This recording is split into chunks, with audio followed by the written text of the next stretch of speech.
രാഹുൽ കെവിക്കും പോലീസിനും ഈ വിവരങ്ങൾ കൈമാറി, അതായത് കണ്ടു എന്ന് ആദ്യമായി ഇൻഫോം ചെയ്തിട്ടുള്ള ആളുകൾ ഇപ്പോൾ രാഹുലിന്റെ കൂടെയുണ്ട്. രാഹുൽ അവരോട് സംസാരിച്ചോളൂ.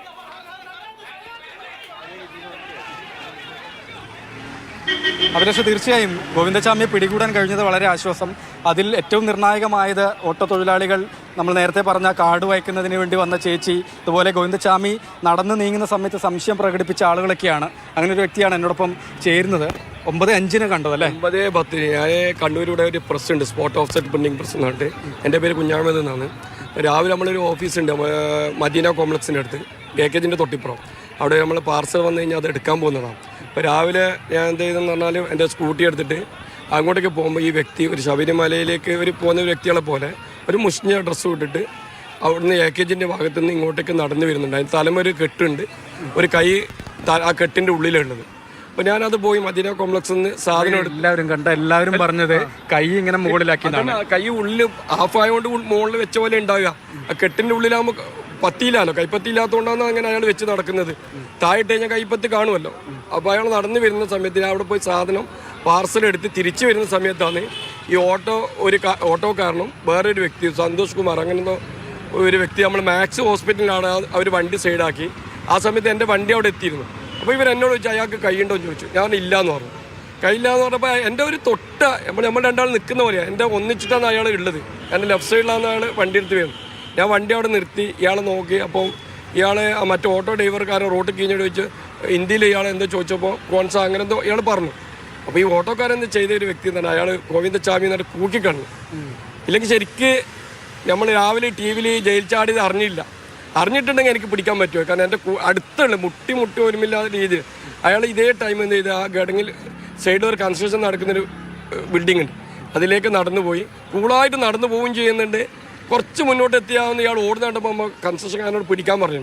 അയാൾ ഒറ്റക്കല്ല, ഇവന് ഗഡങ്ങെടുത്ത് ചാടി. ഈ ചാടി സമയത്ത് ഞാനെന്താ ചെയ്തതെന്ന് പറഞ്ഞു കഴിഞ്ഞാൽ നേരെ ഓപ്പോസിറ്റ് നമ്മളെ LIC ഹോസ്പിറ്റലിൻ്റെ LICൻ്റെ നമ്മൾ പാർട്ടി ഓഫീസ് ഉണ്ടല്ലോ, മാർക്സിസ്റ്റ് പാർട്ടി ഓഫീസ് സൈഡിലൂടെ അവന് ചാടി അപ്പുറം എത്തേണ്ടത്.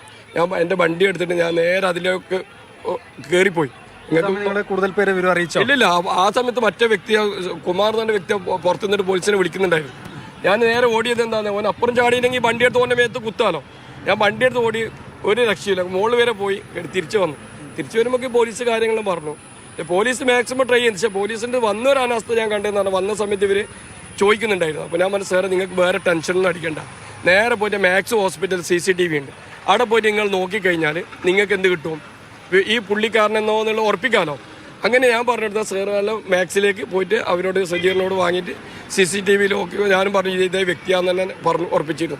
പിന്നെ കാണുന്നതിന് യൂണിഫോമിലുള്ളത്, കാരണം പാൻറ് ഇട്ടിട്ടുണ്ട്, ടീഷർട്ട് ഇട്ടിട്ടുണ്ട്. ഒരു ജയിലിൽ ചാടിയ വ്യക്തി ഇങ്ങനെയാണ്. പിന്നെയാണ് ഡോഗ് സ്ക്വാഡ് വരുന്നത്. ഈ ഡോഗ് സ്ക്വാഡിൻ്റെ അവരോട് നമ്മൾ പറയുന്നുണ്ട് സാറേ ഈ ഗഡങ്ങിലൂട്ടി എടുത്തിട്ട് അവർ ചാടുന്നു. ശരിക്ക് ഇത്ര ടൈം വേണ്ട. ഈ ഡോഗ് അയാൾ ചാടിയ പോലെ ഡോഗിന് അപ്പുറം ചാടിച്ചില്ലെങ്കിൽ എന്തായാലും ഇയാൾ പിടിക്കാൻ പറ്റുമായിരുന്നു. പിടിച്ചത് അതിന്റെ അടുത്ത് നിന്ന് കിടങ്ങ് തുള്ളിയുടെ അപ്പുറത്തെ വീട്ടിൽ നിന്നാണ് പിടിക്കുന്നത്. ആ ഡോഗ് അപ്പുറത്തേക്ക് ചാടുന്നില്ല. ഇവർ മടുപ്പിച്ച് പോയി കഴിഞ്ഞാൽ ഡോഗിന് സ്മെല്ല് കിട്ടിയില്ലെങ്കിൽ പോന്ന വഴിക്ക് പിടിക്കാമല്ലോ. അപ്പോൾ ഡോഗ് ആ സമയത്ത് അപ്പോൾ ചാടിയിട്ടുണ്ടെങ്കിൽ ഡോഗിനെ പിടിച്ച് പിന്നെ അവർ പുറത്തേക്ക് ചെയ്യുന്നു. ചുരുക്കി പറഞ്ഞാല് നാടൊന്നടങ്ങ് അന്വേഷിക്കുന്ന ഒരു കൊടുങ്കുറ്റവാളി നിങ്ങളുടെ ഈ കൈ അകലത്തുനിന്നാ പോയത്. കാരണം അറിയില്ല, TV കാണാത്ത ഒറ്റ മിസ്റ്റേക്ക് രാവിലെ, ഇല്ലെങ്കിൽ എന്തായാലും കയറി പിടിക്കും. അത്ര അരിയത്തുള്ളത്, കാരണം അവനെ പിടിക്കാനും പറ്റും. കാരണം അത്ര സ്കൾട്ടായിട്ട് ആള് വ്യക്തി. നമ്മൾ 3 ആളുണ്ട് ശരിക്കും. കാരണം ഈ ഓട്ടോ ഡ്രൈവർ നല്ല ഉഷാറുള്ള വ്യക്തിയാണ്. ഓട്ടോ ഡ്രൈവർ ഉണ്ട്, അപ്പുറം പണിക്കാരനുണ്ട്. നമുക്ക് ശരിക്കും ബ്ലോക്ക് ആക്കാം. പക്ഷെ TV കാണാത്ത ഒറ്റ പ്രശ്നം സംഭവിച്ചു. Okay, thank you.